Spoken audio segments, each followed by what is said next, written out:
Hey everyone, and welcome to another episode of This Week in Crypto Philanthropy, where we highlight the top giving news, stories, and the power of crypto for good. Nick Mikulewski, Senior Sales Manager here at the Giving Block. And flying solo today, my colleague Pietro is out in the field.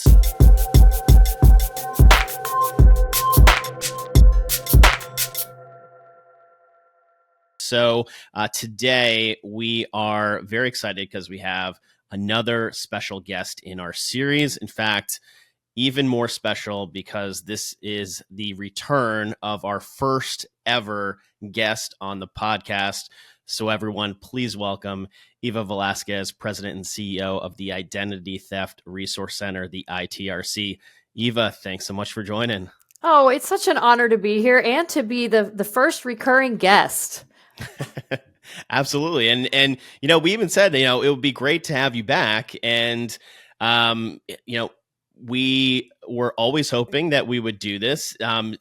Pleasantly surprised that it's happening so quickly. And a really great reason why we're having you back is just the tremendous success that that the ITRC has had this year. So I don't want to give away too much of the spoiler and want to turn the floor over to you to just make sort of the announcement, so to speak, on what's taken place in 2024 for the ITRC and how the crypto journey has really taken off for you guys. Well, we do have this angel donor or donors to thank for my return here because after we got that monumental $1.4 million donation, which just, blew us away. We were so grateful for that original donation. And I couldn't think of, I thought to myself, how are we going to top that? This is just such an amazing gift. So in the same year to turn around and get another $2 million donation on top of that was just, it's surreal. It's absolutely surreal. And it couldn't come at a better time.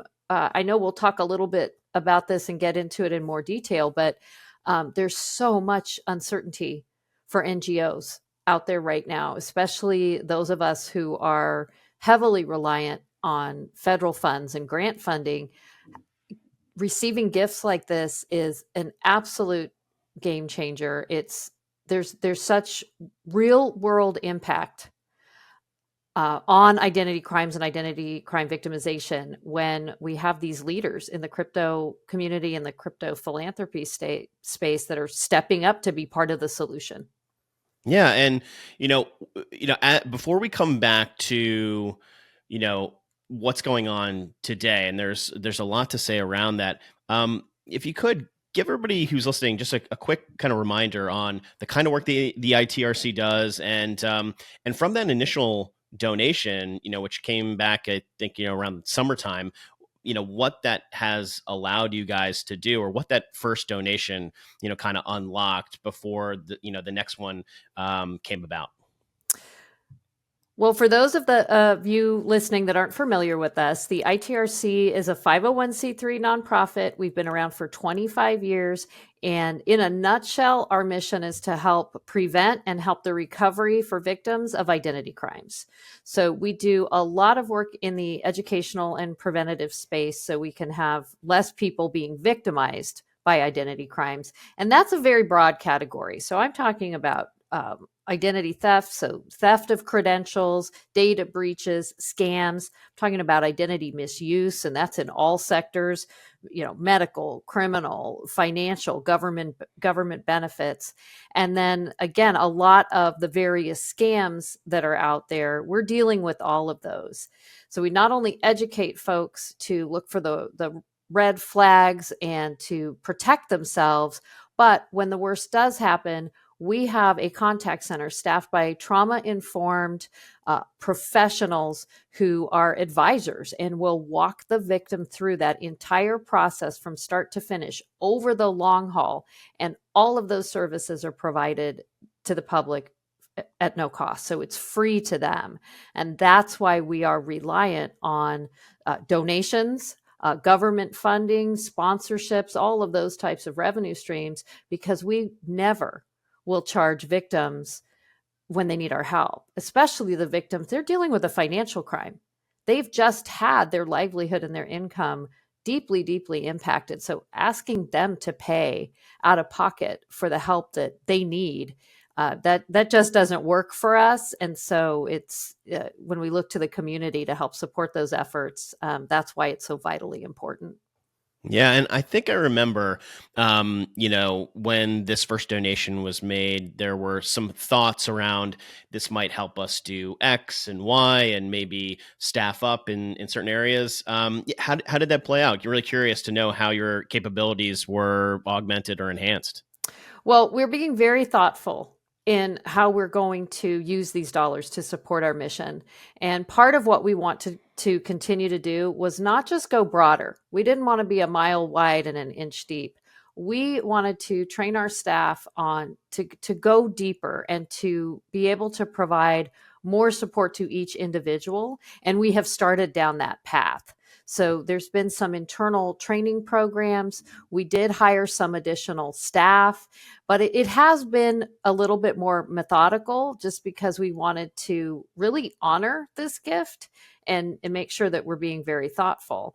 And now with the second gift, I think it's vitally important for us to be even more thoughtful and thinking about, okay, it's shifted from growth, if I'm being honest, from growth to sustainability.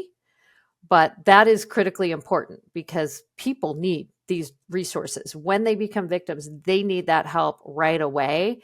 And we are looking now at this funding as ensuring that we're able to stay fully staffed and we don't have to furlough people. We don't have to cut programs, that we can continue to provide the level of service that we've been providing. And we're there for people the moment they need us. Yeah, that's great to hear, and can certainly understand the desire, as you said, to be really methodical. And I'm curious to know when this was. I think December when the Mhm. second gift came around, and of course, for folks in the nonprofit space, obviously, December is always a very generous time of the year, and Mhm. folks up against the tax deadline, and perhaps there were some similar motivations for this donor, and of course, it was a Bitcoin donation, which of course, seeing Bitcoin continually. Uh, appreciate in value. I think from the first donation to the second donation, I think Bitcoin had nearly doubled. So really interesting to see that it is, um, you know, somewhat probable that this donor could have donated the same unit of cryptocurrency as before. It just has double the punch and double the impact. Where were you when you were made aware that the second donation had come through? I was sitting at my desk getting ready to actually meet with my board of directors. And we are talking about currently, we're on the last year of our strategic plan, and we are coming up with a new strategic plan. That is our overarching goal for 2025 is we need to look into the future. And so as I was thinking about how are we going to structure this and looking into the future, I got this notification. And to be honest, I thought lightning doesn't strike twice. I'm sure this is going to be wonderful news. I'm so pleased that we have started this partnership with the Giving Block. This is proving to be very meaningful. And when the news came through that, oh no, this is actually bigger than the last one. I mean, I literally had to sit back in my chair. I was going, this can't be real. This is so important, and we were already getting some of the feedback in our advocacy work that we don't know if there's going to be a grant season this year. And I mean, that was part of our strategic planning is what do we do worst case scenario that we have no federal grant money to rely on. That's a scary conversation to contemplate. And this donation shifted that conversation from being uh, so scary and devastating to, okay, we can have a plan. We have to be thoughtful about this and methodical, like I said before, but it's not this part of this plan has to be, do we have to get rid of programs? What is the most critical? Where do we have to cut? That is no longer part of the conversation. So it was just one of those moments that I can't even express the relief. I don't know if your listeners understand, when you're running a nonprofit organization, a lot of times your heart rate is increased and you're in panic mode because you're just trying to scramble and figure out the best way to do as much as you can on a shoestring, and to have that wave of relief that no matter what happens in the future, we can weather this storm and keep this organization vibrant and vital. It was that moment of, oh my gosh, what a gift. And now I can lead in a place of, um, again, real thoughtfulness, and not coming from a place of fear, which is a terrible place to be leading from. Leading when you're fearful, you just don't get the same results you do when it's more about possibilities. Yeah, well, I think a lot of folks that are listening here and a lot of fundraising teams, I'm sure, can appreciate that feeling of being on that knife edge very often, and I'm sure those are very, visceral feelings that folks have had before, and it kind of leads into what I think was the start of a really fascinating story that we were talking about before we started the recording, and the change that happened in the grant landscape and the funding landscape. Mm-hmm. It'd be great if you could share that story of where you were in DC when the sort of pause announcement started coming out, and just being in that room with other organizations trying to figure out what this new or this next period is going to look like, and what big of a shift that was. Yeah, I'll give a little bit of history, go a little bit further back before I get to the room and the day. So historically, ITRC was very heavily funded by grants from Department of Justice, Office of Victims of Crime. In past years, it was to the tune of sometimes 70, close to 80% of our annual funding came from those federal cooperative agreements and government grants. And we realized about 6 years ago that was unsustainable. The funding was too uncertain. It's a little bit lumpy. And frankly, we don't really fit neatly into those categories, because with DOJ OVC and with crime victim services, violent crime violent crime types tend to take precedence. And I'm not going to argue that's good or bad. That's just the way it is. Mhm. And so when you're looking at identity crimes, it can be often an afterthought. So we really had to shoehorn ourselves into to find those dollars anyway. And I'm very thankful for my finance committee and my board and my mentors who said, this is not a sustainable revenue model and you need to diversify funding. So I'm proud of the work that we've done. We currently are about 40% now funded by federal grants annually. And that's still a lot. That's still a significant amount of our budget every year. And so when we were at our policy forum that we co-host with a couple of other organizations in Washington, D.C., last week of January, that's when the memo from OMB came out. And I'm sitting in a room with a lot of policy makers and thought leaders and other nonprofits, and it was chaotic. It was absolute bedlam because we didn't know exactly what this meant. Aside from new funding, how is this going to impact new funding? How does this impact the funding that we've been very good stewards of, that we were awarded years ago in 2022? How does this impact that funding that we're still leveraging today? And that there were just a lot of questions and not a lot of answers.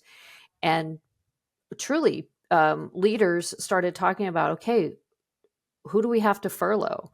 Do we have to go on like voluntary time off for periods of time to cut our budgets? Do we have to cut programs? I mean, it was all about cutting resources and cutting programs. And I don't think that was the intent behind this, because I don't know anybody that's for cutting access to programs for crime victims. I just don't. I don't. I think that's a pretty nonpartisan issue, but a lot of folks were swept up in that, and it just, I was very thankful for the sense of community because we had each other to turn to in that brief but real moment of chaos. And I was extremely grateful for the fact that while it was a scary moment, and honestly it took my breath away, what does this mean to us and to the victims that we help, I also knew that we had that unrestricted funding that could replace that 40% of our annual revenue if I needed to do that. It's not as sexy as thinking about how you can grow and expand and do more, but it's so important because it allows us to be, again, sustained, and to continue to be there for people and not have to shorten our call center hours or hours of operation and how many people, and make people who are scared and panic have to wait longer for help. I didn't have to contemplate any of those things. That's that's a huge gift to a leader. Yeah, and we are starting to see, a real urgency, in nonprofits of looking, how do we best diversify now? Because there was always in most conversations that I have with nonprofits, we talk about diversification of fundings and reliance on grant work. There was always an honesty that the grants are important and make up the majority of the funding. They require a lot of time, a lot of effort. There's only so much of the government pie that we can grow year over year. And starting to look at other ways of receiving donations, Mm-hmm. turning on that individual giving program that maybe was not as large as, or a big area of focus, and being able to look to those other avenues to help smooth out some of these bumps in the road. And certainly this is something that is a bit of a unique outlier, dare I say, like a sort of black swan event type of thing, but very acute, as you mentioned, for many nonprofits out there. So yeah, I don't know if the question that I'm driving to here is necessarily something of advice, but you're in this sort of unique situation, looking to 2025. What are some of the things that the second donation allows for? How's the sort of the strategy conversation continuing to evolve? And I guess, you know, with the sake of not making this question too complicated, what would you at least, recommend to some of those organizations that, have, started to go into the space? And I realize that it's not been something that you all are, um, super active in. It's been great that, like you said, you've had this sort of angel donor here, but just kind of being in the space, at least opens up some opportunities, I would think. Well, I think the way I would answer this is, on the advice side, I would definitely advise organizations to look to their board and look to their finance committee and really rally the troops. I was very lucky to have an extremely strong board and an extremely strong finance committee when we started this journey of looking at revenue diversification. And we looked at it very broadly. It wasn't just unrestricted donations. It was, where do we as an organization have opportunities? Because in a lot of ways, I know every nonprofit thinks they're a unicorn, every single one. But in a lot of ways, we really felt that individual donations were going to be a very hard area for us to grow, because we don't have a built-in donor base that we can seek donations from. We will never. We made this part of our ethos and part of our culture. We're never going to go to the victims that we helped and turn around even a year, 2 years, 5 years later and ask them to donate. It doesn't feel right. They are victims of financial crimes, and to ask them for any amount of money, even small dollars. Just it did not go with our organizational culture or ethos. So we had kind of put that aside, and we're looking very broadly at other areas. Where can we really diversify our revenue? Where are those opportunities? And donations were sitting on the sidelines for us. And frankly, this effort really opened my eyes to, okay, let me think about donations differently. Let me get more granular in thinking about, the how and the why and where they're coming from. And to look at crypto philanthropy as its own unique revenue stream, not just the donation revenue stream, but this donation type. One, it was eye opening. Two, I connected the dots right away. I could really, really see it. I mean, the crypto community is truly at the forefront of financial innovation. And so when I see that same sort of pioneering spirit applied to philanthropy, I just go, well, of course, that's a natural fit for the ITRC. That's where our fit is. And so I would encourage other organizations to get we have to start broadly, but really start to narrow that down and think about what is my story of the impact that I can make and why is it relevant to the crypto philanthropy community. For us, it is because there is a side of crypto and the use of crypto that does create vulnerabilities for people. And the serious players in this space, I know they want to help solve that problem and be part of that solution. And we have a direct line into that. We are a part of that solution. So that's our story. But I think every organization has a unique story that's going to resonate with some donors, and they can really spend some time being thoughtful about that.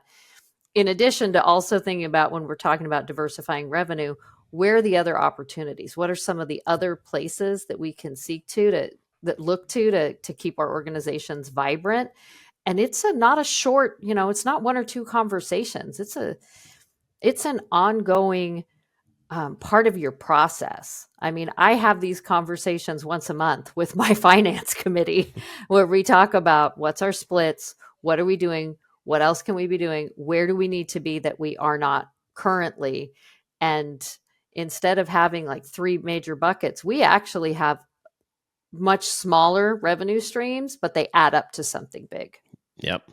Well, one of the things that we saw this year across the spectrum was organizations highlighting that impact for folks in the crypto space specifically. Mm-hmm. And, certainly this is something that resonates just with me on a personal level, but, seeing what, units of cryptocurrency do to the number of hours of medical research it provides, or, the amount of hours that it, helps, the ITRC provide support. This unit of cryptocurrency funds another, 5 or 10, advocacy sessions for victims. I mean, so organizations do a really great job of translating to folks that have crypto what that impact is. And man, for folks that do have some assets, and I mean, this is certainly like I said, a unicorn donor here that has the kind of assets that they have, and the kind of generosity that they've been spreading. But so many crypto donors out there with even nominal amounts of cryptocurrency. It's still going to make a tangible difference. Absolutely. Those donations of whatever value are going to make a difference, at least for us, for our story. It will make a difference in financial security and fraud and identity crime prevention. And I know we talk about these large dollar amounts because, again, they take your breath away. But I certainly wouldn't want to discourage anybody that is looking at even smaller dollar amounts and saying, will this make a difference? Yes, I can tell you right now, unequivocally, it will make a difference, because it's all adding up into supporting the infrastructure of an organization that's out there making a difference every day. I mean, we just did our annual report. We're looking at thousands and thousands of individuals that we helped in a single year. Yeah. It makes a difference. Totally. And that's fantastic. The crypto community loves rallying around those kinds of stories and helping victims. is something that I know the crypto community is super enthusiastic about. Speaking of annual reports, for everybody listening, we put the finishing touches on our 2025 annual report this week. We sent it out. The ITRC has a prominent feature in that report. So if you want to hear more about a deep dive kind of case study on, the ITRC's situation, you can read it in there. But before we go, Eva, anything else that either I haven't asked or anything that you want to make sure the audience knows about the work you're doing at ITRC, or turn it over to you to kind of, wrap up the conversation. You know what? I would just remind people, I know that the focus of this conversation has been on philanthropy and giving, but I would be remiss in my duties as the CEO of the ITRC if I didn't mention that even some of the folks listening right now may have some questions, may have some challenges or issues with identity, with an identity crime, with scams and fraud. And I want to encourage them to not be embarrassed or ashamed and get the help if they need it.